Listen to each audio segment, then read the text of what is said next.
ॐ गणानां त्वा गणपतिगं हवामहे कविं कवीनामुपमश्रवस्तमं ज्येष्ठराजं ब्रह्मणां ब्रह्मणस्पत आनशृण्वन्नोतिविश्सीदसादनं श्रीमहागणपतये नमः।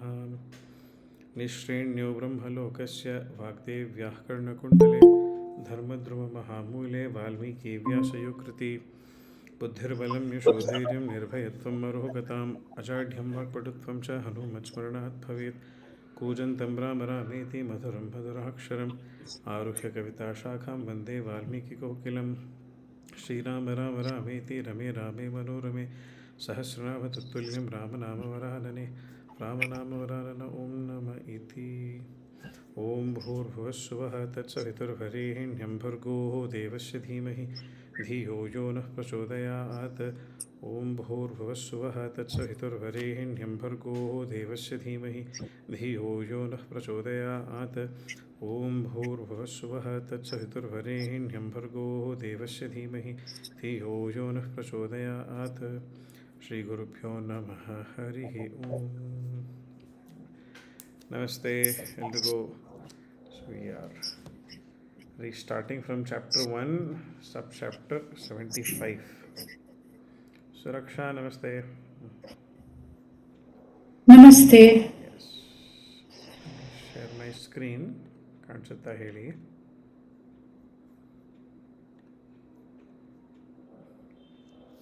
Yes.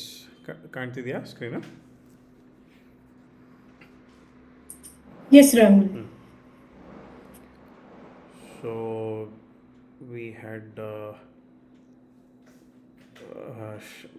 ರಾಮನಿಗೆ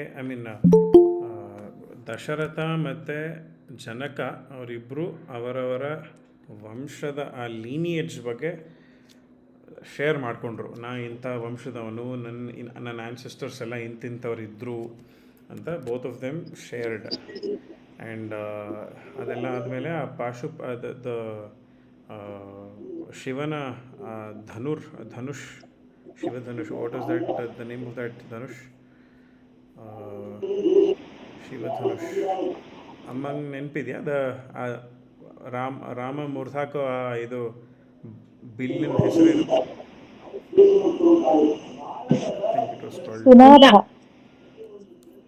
ಏನಮ್ಮ? Sorry, Sunabha. Okay okay, yeah. So ಅದು ಹೆಂಗೆ ಪಾಸ್ ಆನ್ ಆಯಿತು ಅನ್ನೋದನ್ನು ಲಾಸ್ಟ್ ಚಾಪ್ಟರ್ ಕವರ್ ಆಯಿತು. Okay, so yeah, resuming from chapter 1, sub chapter 75. Okay, so last ಒಂದು ಪೀಸ್ ಓದ್ಬಿಡ್ತೀನಿ, so just to get that connection. Okay, so ಇಲ್ಲಿಂದ ದಿಸ್ ಇಸ್ ವಿಷ್ಣುಸ್ ಎಕ್ಸಲೆಂಟ್ ಬೋ capable of vanquishing the cities of enemies. Vishnu gave it to Richika Bhargava to be held in trust.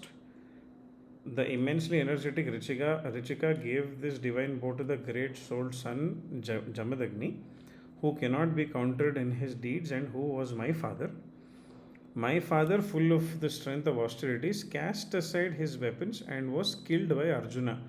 This is the other Arjuna, Kartavirya Arjuna. So ಇದು ಹೇಳ್ತಾ ಇರೋದು ಇವನು ವಿಶ್ವಾಮಿತ್ರ ಹೇಳ್ತಾ ಇರೋದನ್ನ. Vishwamitra is telling this. So okay, ಅಲ್ಲ ಸಾರಿ, not Vishwamitra, Parashurama ಅಲ್ವಾ?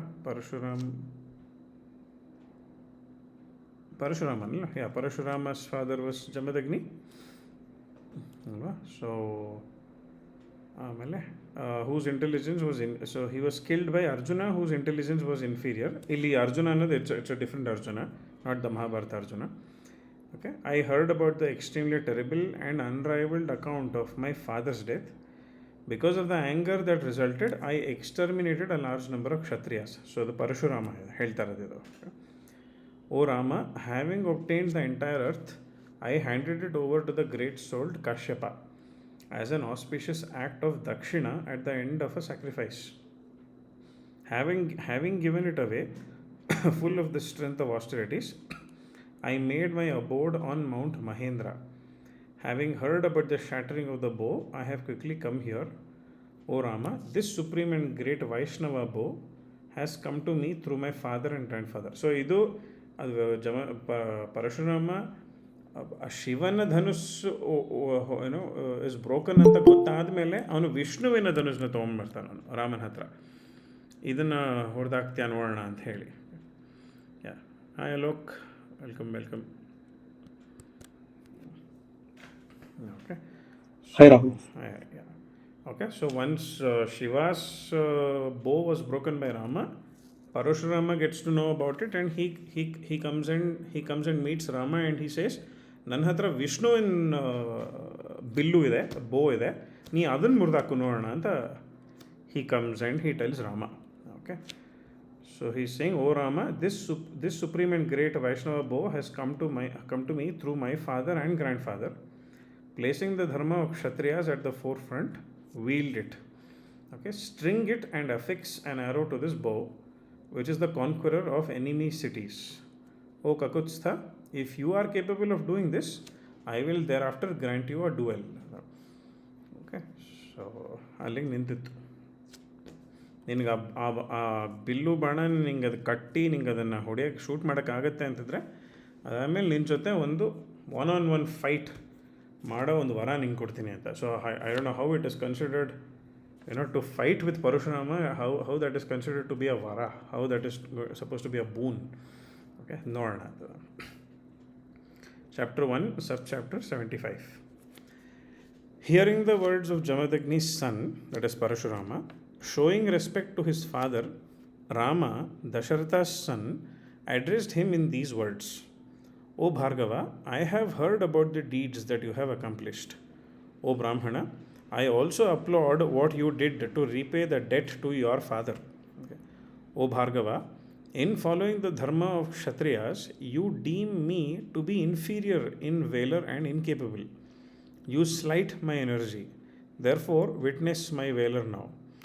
Raghava's hands were dexterous in their valor. Having said this, he angrily seized Bhargava's supreme weapon and an arrow. Rama strung the bow and affixed an arrow to it. Rama then angrily spoke these words to Rama, that is Parashurama, who was Jamadagni's son. You are a Brahmana and deserve to be worshipped. There is also Vishwamitra to consider.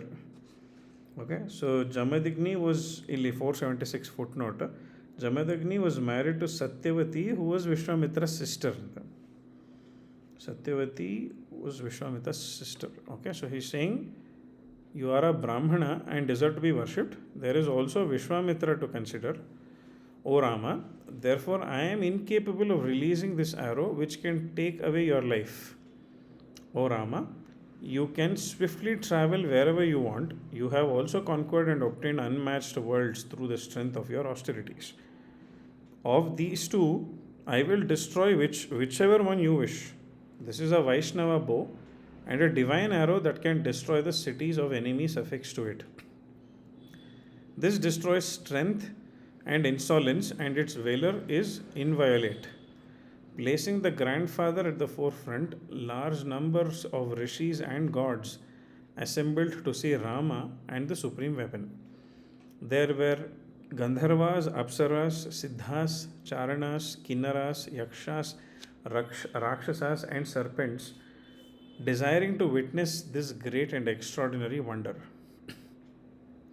As Rama wielded that supreme bow, the worlds seemed to be senseless. Rama, who was Jamadagni's son, became devoid of his valor and glanced at Rama.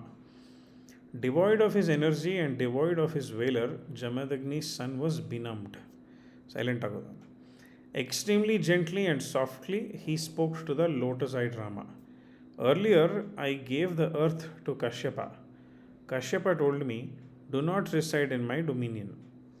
Following the words of my preceptor, I do not dwell on the earth at nights. O Kakutstha, this is the pledge I made to Kashyapa. O brave one, O Raghava, therefore you should not destroy my mobility. With the speed of thought, I will go to the supreme Mount Mahendra.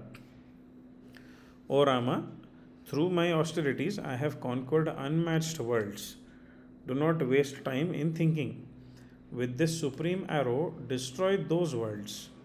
I know you are the destroyer of Madhu, the one without decay.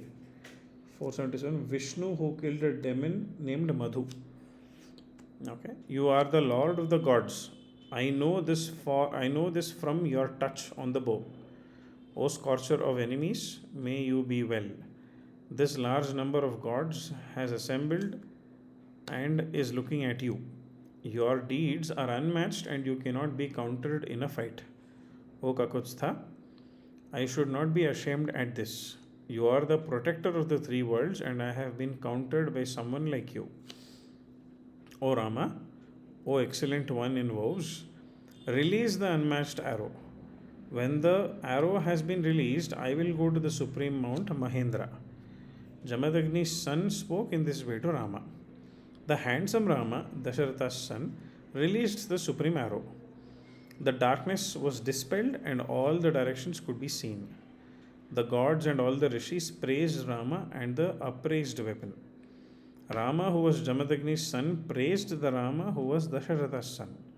Having circumambulated him, the Lord, who no longer possessed any worlds, went away. Till 478 is Parashurama. He went away. Okay. Chapter 1, subchapter 76. Puttudu. So with this chapter 1, subchapter 76, kya Balakanda Mugyatante. Okay, so we will be arriving at a milestone today. Okay, so chapter 1, subchapter 76. When Rama had departed, Rama, who was Dasharatha's son, became serene of soul. He handed over the bow and the arrow to the immeasurable Varuna. Rama worshipped Vasishtha and the other best of rishis. Seeing that his father was still distracted, Rama, the descendant of the Raghu lineage, said, Jamadagni's son has departed. Protected by you, let the army with the four kinds of forces proceed towards Ayodhya. Hearing Rama's words, King Dasharatha embraced his son with his arms and inhaled the fragrance of Raghava's head. On hearing that Rama had departed, the king, that is Parashurama, the king was delighted. He urged the soldiers to quickly leave for the city. There were beautiful flags and standards. Sounds could be heard from the trumpets.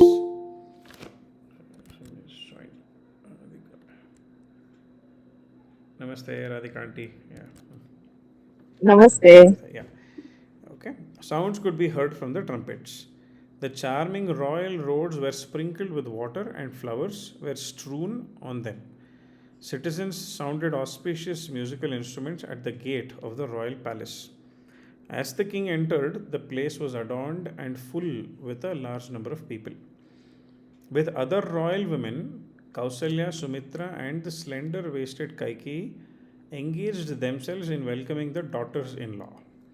The immensely fortunate Sita, the illustrious Urmila, and Kushadhwaja's two daughters were received by the royal ladies. Everyone was smeared with auspicious paste and adorned in silken garments. All of them quickly went to the abodes meant for the gods and performed worship there. All the princesses, that is, Sita, Urmila, Mandavi, and Shrutakirti, they worshipped those who should be honored. All of them found pleasure with their husbands. They had obtained wives and weapons. They had obtained riches and well wishers. Those bulls among men engaged themselves in tending to their father. Rama, with truth as his valour, obtained great fame in this world. Because of his superior qualities, he was like Swayambhu to all creatures. With Sita, Rama found pleasure for many seasons. The spirited one was devoted to her, and her heart was also always devoted to him. Her father had bestowed her as a wife, and she became Rama's beloved. His delight and qualities were enhanced by her qualities. Her husband's heartfelt devotion to her doubled because of this. Whatever was in the innermost portions of their hearts became manifest to each other. Maithili Sita, Janaka's daughter, was special and was like the gods in her beauty. She was as beautiful as Shri. Shri is Lakshmi. The beautiful and supreme princess was united with the delightful son of a Rajarshi. Rama was extremely radiant, like someone who is extremely desired. He was like the god Vishnu, the lord of the immortals, united with Shri. This ends Balakanda. Oh, so we have reached one milestone. I think either was our 20th session Anamdo. I have to check the sequence of the session number. I've sort of lost count. But yes, so we finally completed Balakanda. Okay, so next starts Ayodhya Kanda. So ಇದರಲ್ಲೂ ಎಷ್ಟು ಸರ್ಗಗಳಿದೆ. ಅಯೋಧ್ಯ ಕಾಂಡದಲ್ಲಿ there are 111 sub chapter 111 ಸರ್ಗ 111 ತನಕ ಇದೆ. Okay, all right. So starting Ayodhya Kanda today 23rd October. Okay okay Ayodhya Kanda chapter 2 ಸರ್ಗ 1. Okay, sub chapter 1. After some time, King Dasharatha descendant. Before I start, anything anybody wants to ask, share anything. So one kanda mugit, Balakanda mugit. So we are starting with the second Balakanda, Ayodhya Kanda. Yeah, okay. Anything to share, ask, Inla? Shall we go ahead? Okay, I'll take that as a yes. Okay. Okay. Ayodhya Kanda, that is chapter 2, Sarga 1. After some time, King Dasharatha, descendant of the Raghu lineage, spoke to his son Bharata, who was Kaikeyi's son. O son, Yudhajit is the brave son of the king of Kekeya. Your maternal uncle came to take you there and has been residing here. Hearing Dasharatha's words, so sorry, sound ಜಾಸ್ತಿ ಕೇಳಿಸ್ತಾ ಇದೆಯಾ? Is it ಸಡನ್ನಾಗಿ ಪಟಾಕಿ ಹೊಡೆಯೋಕೆ ಶುರು ಮಾಡಿಬಿಟ್ರು? Noise cancellation ಆಗ್ತಾ ಇದೆಯಾ ನಿಮಗೆ, ಅಥವಾ ಪಟಾಕಿ ಶಬ್ದ ಕೇಳಿಸ್ತಿದೆಯಾ? ಪಟಾಕಿ ಶಬ್ದ ಆಗ್ತಾ ಇದೆಯಾ, ಕೇಳಿಸ್ತಿದೆಯಾ? Okay okay, then I have to do some noise. ಕೇಳಿಸ್ತಾ ಇದೆ. ಹೌದಾ? ದೆನ್ ನಂತರ ಈಗ ನಾಯ್ಸ್ ಕ್ಯಾನ್ಸಲೇಷನ್ ಹೆಡ್ಫೋನ್ಸ್ ಎಲ್ಲಿಟ್ಟಿದೆ ನೋಡ್ಬೇಕೀಗ. ಸಡನ್ನಾಗಿ ಹೊಡೆಯೋದು ಇಷ್ಟೊತ್ತೂ ಇರಲಿಲ್ಲ. ಒಂದೇ ಒಂದು ಸೆಕೆಂಡ.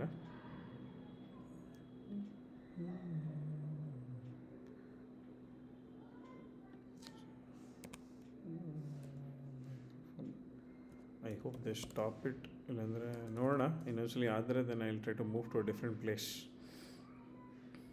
Okay, yeah. So, yeah, I'll just start again. After some time, King Dasharatha, descendant of the Raghu lineage, spoke to his son Bharata, who was Kaikeyi's son. O son, Yudhajit is the brave son of the king of Kekeya. Your maternal uncle came to take you there and has been residing here. Hearing Dasharatha's words, Bharata, Kaikeyi's son, made arrangements to leave along with Shatrughna. The brave one, best among men, took his leave of his father, Rama, the performer of unblemished deeds, and his mother, and left with Shatrughna. Yudhajit was delighted. Taking Bharata and Shatrughna, the brave one entered his own city, and his father rejoiced. With his brother, he was treated with great honor. Okay, so two was Bharata. Yeah, with his brother, he was treated with great honor. That is, Bharata was treated with great honor. Okay. So, like a son, he was affectionately reared by his uncle, who was a lord of horses. They resided there and enjoyed all the objects of desire. However, the brave brothers remembered their aged father, King Dasharatha. The immensely energetic king also remembered the two sons who were away, Bharata and Shatrughna, who were like the great Indra and Varuna. He loved those four bulls among men equally, as if they were four arms growing out of his own body. Among them, the greatly energetic Rama brought great delight to his father. Endowed with superior qualities, he was like Swayambhu. Swayambhu is here is Brahma. Okay, he was like Swayambhu to creatures. When Bharata had gone, Rama and the immensely strong Lakshmana tended to their father, who was like a god. Placing his father's instructions at the forefront, Rama, with dharma in his soul, performed all the agreeable and pleasant tasks required by the citizens. Supremely attentive, he tended to all the tasks required by their mothers. All the time, he took care of all the tasks required by the preceptors. In this way, because of Rama's good conduct, Dasharatha, the learned Brahmanas, and all the residents of the kingdom were delighted. He was also peaceful in his soul and spoke gently. He did not respond to harsh and loud words spoken by others. He was content with whatever good deed was done to him. Even if 100 acts of injury were committed against him, he did not remember them. Whenever he found time while practicing with weapons, he always conversed with those who were aged, whether they were aged in conduct or wisdom, and with virtuous people. His birth was fortunate. He was virtuous and not distressed. He was truthful and upright. He was instructed by aged Brahmanas who were conversant with Dharma and Artha. He knew about Dharma, Artha, and Kama. Four here is Dharma, Artha, and Kama are the three objectives, Purusharthas, of human existence. Artha is the pursuit of material prosperity, Kama is the pursuit of sensual pleasure, it being best not to translate Dharma. Dharma translate Madlila because Dharma does not have an equivalent word in English. Sometimes moksha, that is emancipation, is added as a fourth objective. Okay. He possessed memory and innate intelligence. He was skilled and accomplished in prevalent customs. He knew about the sacred texts and about how they should be followed. He understood differences among people. He was accomplished in policy and knew about whom to reward and whom to punish. He knew about earning revenue and was accomplished in the techniques of expenditure. He obtained instructions about the best collections of sacred texts and about the ancillary texts. He knew that artha should not be accumulated through adharma. He was not lazy when pursuing pleasure. He was acquainted with details about artisanship and the fine arts. He knew how to control and ride elephants and horses. He was best among those who knew about Dhanurveda. The world revered him as an Atiratha. So, Dhanurveda is the science of war, and an Atiratha is a great warrior greater than Maharatha. He was accomplished in commanding armies and could strike while advancing. The prince exhibited the best of qualities while dealing with the subjects. He was revered in the three worlds, and his qualities of forgiveness was like those of the earth. He was like Brihaspati in his wisdom, that is, Brihaspati is Brahma, preceptor of the gods. Sorry, Brihaspati is Guru. Guru is Brihaspati. He was like Brihaspati. Yes. Sorry? Guru is Brihaspati. Guru Graha idala, then Brihaspati. Yeah, he was like Brihaspati in his wisdom and like Shachi's consort in his valor, that is Indra. He was thus loved by all the subjects and brought joy to his father. Rama was radiant in his qualities like the sun with its rays. He followed all the vows and his valor was unassailable. The earth desired him as her protector as if he was a guardian of the world. Rama was endowed with many such supreme qualities. On seeing this, Dasharatha, scorcher of enemies, started to think. A great reason for delight began to circulate in his heart. When will I see my son installed as the heir? His prosperity in this world is growing and he is compassionate towards all creatures. Like Parjanya showering down, Parjanya is the god of rain. Okay. Like Parjanya showering down, he is loved more than me in this world. He is like Yama and Shakra in his valor and like Brihaspati in his wisdom. He is like the earth in patience and is superior to me in qualities. Will I see my son instated over this entire earth? As I age, will I behold this and then ascend to heaven? The great king saw that he was endowed with all these qualities. With his advisors, he determined that he would be made the heir apparent. He summoned all the foremost kings on earth and all those who resided in different cities and habitations. All of them seated themselves in different seats earmarked by the king. Attentive, all those kings seated themselves and looked towards the king, that is Dasharatha.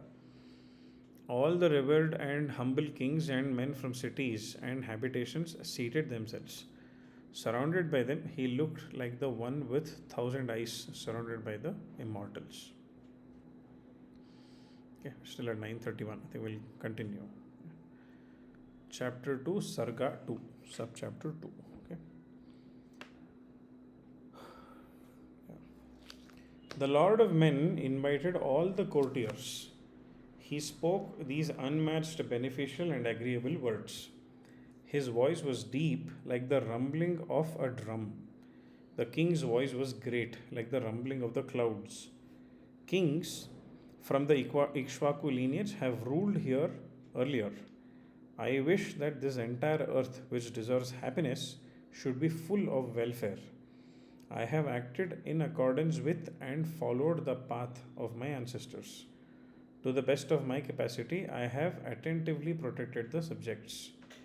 In ensuring the welfare of the world, this entire body of mine has decayed and has become pale from the shadow of the umbrella. That is, a white umbrella is held aloft a king's head. ಆ ಸ್ಥಾನದಲ್ಲಿ ಕೂತಿರುವಾಗ ತಲೆ ಮೇಲೆ ಒಂದು umbrella ಇರ್ತಲ್ಲ ಅದು. Okay. I have obtained a lifespan lasting for many thousand years. Since the body has decayed, I desire to rest. Regal power is extremely difficult to bear and can only be sustained by a person who has conquered his senses. I am exhausted from bearing the extremely heavy burden of dharma that holds up the world. Engaging my son in the welfare of the subjects, I desire to rest after taking the permission of all the bulls among Brahmanas who are nearby. My eldest son Rama, the conqueror of enemy cities, possesses all the qualities. He is Purandara's equal in valor. He is supreme among those who uphold dharma. He is like the moon in conjunction with Pushya Nakshatra. I don't know what that means. He is like the moon in conjunction with Pushya Nakshatra. Okay, in conjunction with Pushya Nakshatra. Pushya Nakshatra is Karkataka Rashi. So, Cancer. So, Cancer is the own house of moon, astrologically. So, moon in his own house. He is like the moon in conjunction with Pushya Nakshatra. I will cheerfully anoint that bull among men as the heir apparent. As a protector, Lakshmana's prosperous elder brother is like the protector of the three worlds. He will be the supreme protector. By entrusting this entire earth to such a son now, I will do what is beneficial and ensure that it suffers from no hardships. Delighted, the kings loudly welcomed the words of the king, like peacocks crying in delight when they see a giant cloud showering down. All of them got to know the desire and sentiments of the aged king Dasharatha, who was accomplished in dharma and artha. O king, having lived for many thousand years, you are aged.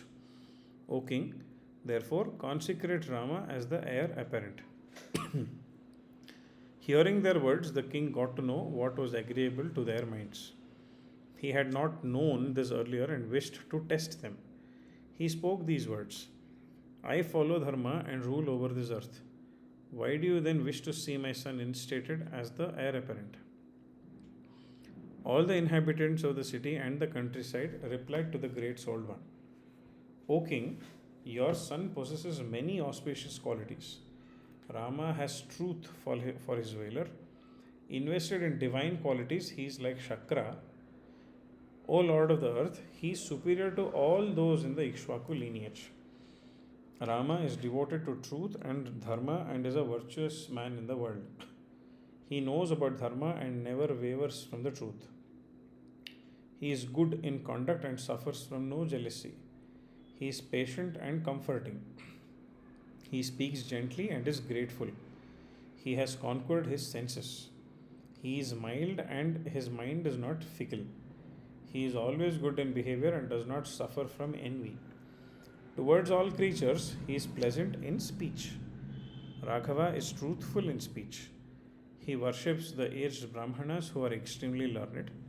His deeds and fame are infinite and are increasing. He is accomplished in all the weapons of gods, asuras, and humans. With Saumitri, when he advances into a battle for the sake of a village or a city, he does not return without being victorious. When he returns from a battle, whether it is on an elephant or a chariot, he always asks about the welfare of the citizens and their relatives. Progressively, he asks about everything: their sons, their sacrificial fires, their wives, their servants, and their disciples, like a father asking about his own biological sons. He attentively asks us whether our disciples are tending to our needs. This is what Rama, tiger among men, always asks us. He is extremely miserable when people suffer from hardships. In all festivals, he is as satisfied as a father. He is truthful and a great archer. He has conquered his senses and served the aged. It is good fortune that Raghava has been born to you as an excellent son. It is good fortune that you have a son with such qualities, like Kashyapa was to Marichi. Rama's soul is known. All the people in the kingdom and in this supreme city, all the people who are inside and outside the city, and the countryside, women, aged and young, morning and night, all of them attentively desire strength, freedom from disease, and a long life for him. They bow down before all the gods, wishing fame for Rama. Through prayers to the gods they worship, and through your favors, we will obtain prosperity. O king, we will see your son Rama with the complexion of a dark lotus, the destroyer of enemies everywhere, instated as the heir apparent. Your son is like the god of the gods. He is engaged in the welfare of the worlds. One who grants boons, for the sake of welfare, you should swiftly and cheerfully instate the one who is generous in qualities. Okay. Yeah, we still have time. Continue Maranala. I hope the speed is okay for all of you. Continue Maranala. Yes, yes. Yeah, Okay. all right. Yeah. Okay. Chapter 2, Sarga 3, subchapter 3. The king joined his hands, which were like lotuses, in salutation. He accepted their words. Having accepted them, he spoke these agreeable and beneficial words to them. I am extremely delighted and my power has become unmatched now that you desire that my beloved eldest son should be instated as the heir apparent. The king worshipped the Brahmanas, Vasishta and Vamadeva, and told them, listen, this is the prosperous and sacred month of Chaitra. Okay, 11 March, between March and April, Chaitra Masa. The groves are full of blossoming flowers. Let all the arrangements be made for Rama to become the heir apparent. Delighted and full of joy, those two bulls among Brahmanas told the Lord of the earth, everything has been arranged as you had instructed. The radiant king spoke these words to Sumantra. Bring Rama, cleansed in his soul, here quickly. Sumantra pledged to do what the king had asked him to do. He brought Rama, supreme among charioteers, there in a chariot. King Dasharatha seated himself. He was surrounded by kings from the east, the west, the north, and the south. There were Mlechas and Aryas and others who resided in forests and extremities of mountains. Arya means a noble one and is used for those who speak Sanskrit. Okay, Aryas. Okay. All of them seated themselves there like the gods around Vasava. The royal sage was in their midst, like Vasava among the Maruts. From the palace, he saw that his son had arrived on a chariot. He, that is Rama, was like a king of the Gandharvas. He was famous in this world because of his manliness. He was long armed and great in spirit. His stride was like that of a crazy elephant. Rama's face was pleasant to behold, like the moon. His beauty, generosity, and qualities stole the sight and hearts of men. Like rain, he gladdened subjects who had been tormented by the summer. The king was not satisfied from looking at him. Raghava descended from the supreme chariot. Hands joined in salutation, he approached his father, Sumantra following at the rear. To see the king along with the charioteer, Raghava, bull among men, climbed up to the palace, which was like the summit of Kailasa. Having approached his father, he joined his hands in salutation. He worshipped at his father's feet and recited his own name. This is a customary form of greeting, although it is not as if Dasharatha did not know who Rama was. Okay. ಅದೇ ಮಾಡ್ತಾರಲ್ಲ ಅದನ್ನು ತಲೆ ಬಗ್ಸಿ ಕಿವಿ ಮೇಲೆ ಕೈ ಇಟ್ಕೊಂಡು ಹೆಸರು ನಕ್ಷತ್ರ ಗೋತ್ರ ಎಲ್ಲ ಹೇಳ್ತಾರೆ ಕೆಲವು some ಪದ್ಧತಿಯಲ್ಲಿ. So, on seeing him bow down, join his hands in salutation and stand near him, the king embraced his beloved son. The king gave Rama a beautiful and supreme seat. It was tall and beautiful, adorned with gems and gold. Having ascended that supreme seat, Raghava dazzled with his own resplendence, like the sparkling and rising sun atop Meru. Oh, joined.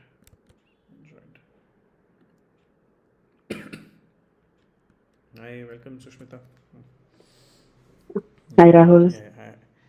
His radiance made the assembly shine like the resplendence of the moon amidst planets and nakshatras in a clear autumn sky. On seeing his beloved son, the king was delighted, just as one is happy to see one's ornamented person reflected in a mirror. The king, supreme among those who have sons, smiled and spoke these words to his son, like Kashyapa to Indra of the gods. The gods, including Indra and Kashyapa's sons. Okay. You have been born to my eldest wife and are a son who is just like me. O Rama, you have been born with the best of qualities and are the most beloved of my sons. You have delighted the subjects with your qualities. Therefore, at the conjunction of Pushya, you will be instated as the heir apparent. Your nature is extremely humble. You possess the qualities. O son, though you possess the qualities, out of affection for you, I will tell you something for your welfare. Be even more humble. Always conquer your senses. Cast aside any distractions that arise because of desire and anger.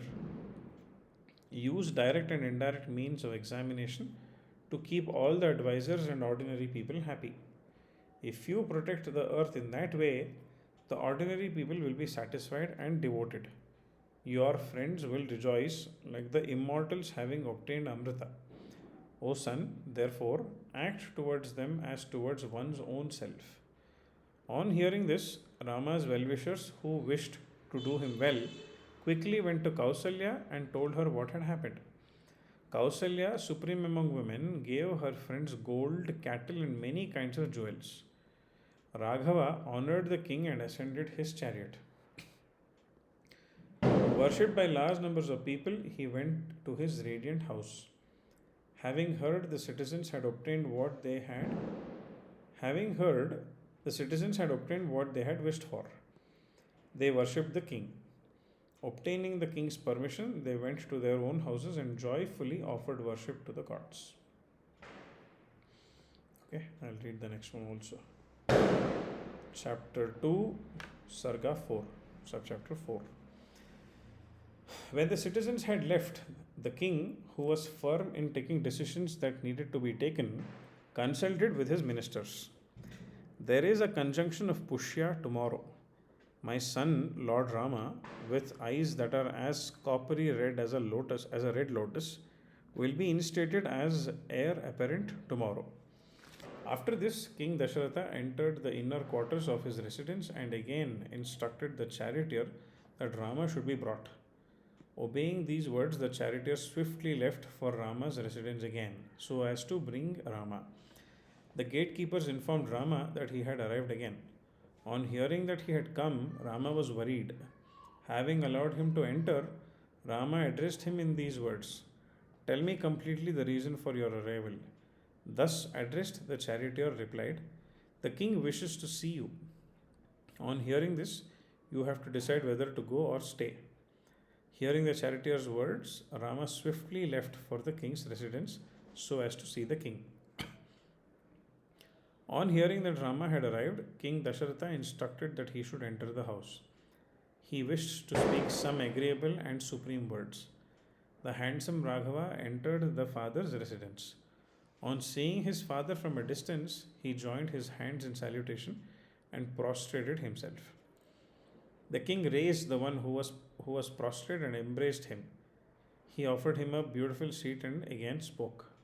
O Rama, I am aged and have lived for a long time. I have enjoyed all the desired objects of pleasure. I have performed hundreds of sacrifices at which I have offered food and copious quantities of dakshina. I have had the desired offspring, and you are unmatched on earth.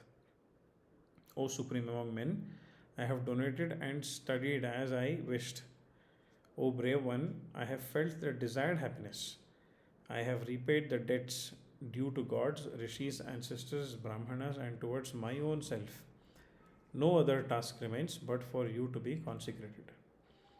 Therefore, I am engaging you in undertaking what needs to be done. Now, all the ordinary people desire that you should be the king. O son, therefore, I wish to instate you as the heir apparent. O Rama, in my sleep, I see many kinds of terrible portents. Showers of giant meteors descend from the sky and they make a loud noise. Those who know about portents tell me that terrible planets, the sun, Angaraka, and Rahu, are approaching the nakshatra. That 16. Angaraka is another name for Mangala. Okay, Mars. Though the text leaves it implicit, the nakshatra presumably means Dasharatha's natal nakshatra. Okay, there is an anomaly that caught Rama. There is an anomaly that caught Rama unawares too. Dasharatha decided that Rama should be made the heir apparent. He subsequently decided that it needed to be done instantly, though Bharata was still away and at his maternal uncle's kingdom. A charioteer was sent to fetch Rama. We have kept this as charioteer Suta, though most translations interpret this as Sumantra. Since that equation is not obvious, we read in charioteer. So apparently he saw Mars and Rahu in conjunction with Pushya Nakshatra. Astrologically not a good combination.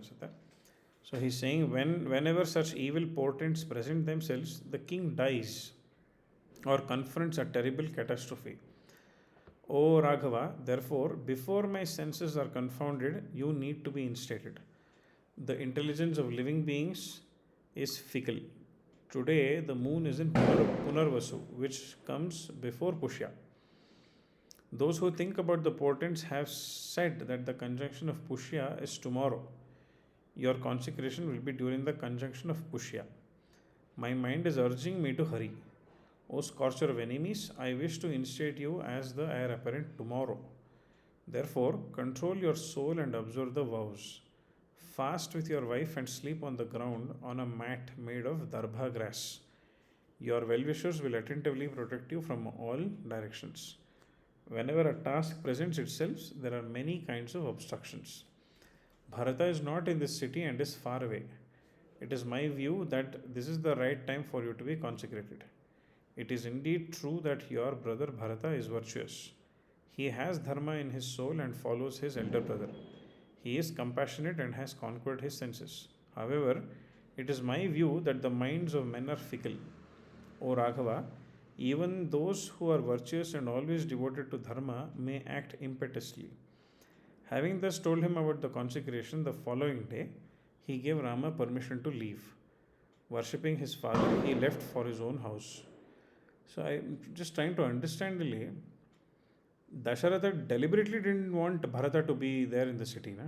I mean, that's how I sort of understood this. He's saying, Bharata is virtuous, he has dharma, he is compassionate and has conquered his senses. However, it is my view that the minds of men are fickle ಅಂದ್ರೆ ಹಂಗಂದ್ರೆ ಅವನಿಗೇನು ಭರತನ ಮೇಲೆ confidence ಇರಲಿಲ್ವಾ ಅಥವಾ ಭರತನ ಬಗ್ಗೆ doubts ಇತ್ತಾ ಅವನು ಅಲೋ ಮಾಡಲ್ಲ ರಾಮನ್ ರಾಮನ್ನ ಕಿಂಗ್ ಕಾನ್ಸಂಟ್ರೇಷನ್ ಪಟ್ಟಾಭಿಷೇಕ ಮಾಡೋದಕ್ಕೆ ಬಿಡಲ್ಲ ಅಂತ ಏನೋ ಅರ್ಥನ this is sounding a little new Indama, any thoughts on anything that you know about this part? Dasharatha ಕೈಕೇಯಿನ ಮದ್ವೆ ಆಗ್ಬೇಕಾದ್ರೇನೆ ಕೈಕೇಯಿಯ ತಂದೆ ಅವನ ಹತ್ರ ನನ್ನ ಮಗಳ ಹೊಟ್ಟೆಲ್ ಹುಟ್ಟೋನೆ ರಾಜ ಆಗ್ಬೇಕು ಅಂತ ಕೇಳಿರ್ತಾನೆ. ಅದು ಇವ್ನಿಗೆ ಎಲ್ಲೋ ವೇಗಾಗಿ ನೆನ್ಪಿರತ್ತೆ. ಆ ಮೂಮೆಂಟ್ ಅಲ್ಲಿ ಮಾತು ಕೊಟ್ಟು ಬಂದಿರ್ತಾನೆ, ಬಟ್ ನೆನ್ಪಿರಲ್ಲ ಅದು. ಬಟ್ ಎಲ್ಲೋ ಒಂದು ಈಗ ಅಪಶಕನಗಳೆಲ್ಲ ಬಂದಾಗ ಅವನಿಗೆ he feel something bad is going to happen. ನಾನು ಅನ್ಕೊಂಡಿದ್ ತರ ಮಾಡಕ್ಕಾಗಲ್ಲ, ಯಾವ್ಯಾವ ಕಾರ್ನರ್ ಇಂದ ಪ್ರಾಬ್ಲಮ್ ಬರ್ಬೋದು ಅಂತ ಗೆಸ್ ಮಾಡಿದಾಗ ಆ ತರ ಅನ್ಸುತ್ತೆ.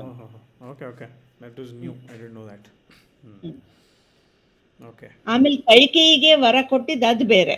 ಅದು ಬೇರೆ ಅಲ್ಲ, ಅದು ಬೇರೆ. ಓಕೆ ಸರಿ. So worshipping his father, he left for his own house. After this, he left for his mother's residence in the inner quarters. He saw his mother worshipping there, clad in silken garments. He saw her silently meditating in the abode meant for the gods, worshipping Shri, that is Lakshmi, the goddess of wealth and prosperity. Okay. On hearing the agreeable news about Rama's consecration, Sumitra and Lakshmana arrived there, even before Sita was brought. At that time, Kausalya's eyes were closed and she was meditating. Sumitra was seated there along with Sita and Lakshmana. On hearing that her son would be instated at the time of Pushya's conjunction, she was engaged in pranayama and meditating on the supreme being Janardana. Pranayamadalli, the footnote, it says yoga has 8 elements: yama, restraint; niyama, rituals; asana, posture; pranayama, control of the breath; pratyahara, which is withdrawal; and dharana, which is retention; dhyana, which is meditation; and samadhi, which is liberation.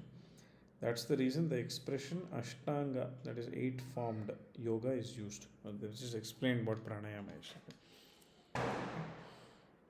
While she was engaged in these vows, he approached and greeted her. Rama spoke these words to her, causing her joy. O mother, my father has engaged me in the task of protecting the subjects. Following my father's command, my consecration will be tomorrow. With me, Sita must fast throughout the night. My father, along with his preceptors, have told me this. Let all the auspicious rites for me and Vaidehi be performed in preparation for the consecration tomorrow. Kausalya had desired this for a long time. Hearing this, her eyes filled with tears of joy, and she spoke these words to Rama. O Rama, may you live for a long time, and let those who cause obstructions in your path be destroyed. Let my kin and that of Sumitras find delight at your prosperity. O son, you were born to me at the time of an auspicious nakshatra. That is the reason you have surpassed your father Dasharatha in your qualities. He was born in Punarvasu nakshatra, alla? Raman nakshatra Punarvasu, alla? Yes. My austerities before the lotus side being are inviolate. That is Vishnu. Okay. O son, hence the prosperity of this kingdom of the Ikshvakus will find a refuge in you. His brother was humbly seated nearby, hands joined in salutation. Hearing his mother's words, he glanced towards him, smiled, and spoke these words: O Lakshmana, you will rule over this earth with me. You are like my second self, and this prosperity will also find a refuge in you. O Saumitri, enjoy all the desired objects of pleasure and the fruits of this kingdom. I wish to see, I wish to remain alive and desire this kingdom for your sake. Having addressed Lakshmana in these words, Rama greeted his two mothers and took their permission. With Sita, he left for his own residence. Yeah, I think we are at 9:56. I think Sakivati. So we'll have to continue from chapter 2, subchapter 5. Okay, we are entering the more interesting part of Ramayana. So good. I'm happy we started Ayodhya Kanda today. So, all right. Any thoughts, questions, anything else? Stop presenting. Good. I think now ಇದೆ ಒಂದು ಸ್ಪೀಡಲ್ಲಿ continue ಮಾಡ್ತಾ ಹೋದರೆ we can complete book number 1. I think another maximum, I would say another 2 months maybe. I don't know, hopefully. Okay.